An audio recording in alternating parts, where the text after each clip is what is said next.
බලන්න මේ රතේ මොකද්ද කියලා. යකාබාස්ගේ තුංරෝද රතය. නිර්මාණ ශිල්පියා තනමල්විල KB ජයතිලක මහත්තයා. ඒ පැත්තේ කවුරුත් ඔහු හඳුන්වන්නේ යකාබාස් කියලා. ධාවනය වෙන්නේ භූමි තෙල් වලින්.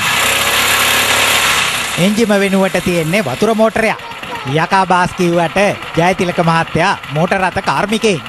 පරිපූර්ණ නිර්මාණයක් නොවුනට යකාබාස් මාමගේ මේ නිර්මාණය අපි කවුරුත් අගය කරන්න ඕනේ. කැමරාවට හසු කරගත්තේ මොනරාගල විජිත රත්නායක. ඔය යන්නේ රුංගාලා විලියස් අට්ටක්‍රිය ගියර් පෙට්ටියක් දාලා බෙල්ට් 3කින් මේක දුවන්නේ.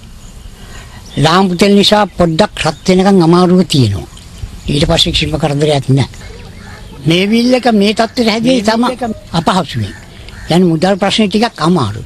මේ ආර්ථික පහසුකම් හරි ආණ්ඩුවේ එක්ක රජයෙන් හරි කවුරු හරි ආයතනකින් හරි අපට උදව් දෙනවා නම් අපිට මේට වැඩිය නව සොයා ගැනීම නව මේවා අපිට ඉදිරිපත් කරන්න පුළුවන්. සීය හදපු වාහනේ දිහා මුණුපුරු මිනිපිරියෝ ආඩම්බරෙන් බලා ඉන්න හැටි බලන්නකෝ. හැබැයි රජු මේවා පරිස්සමින් කරන්න ඕන වැඩ.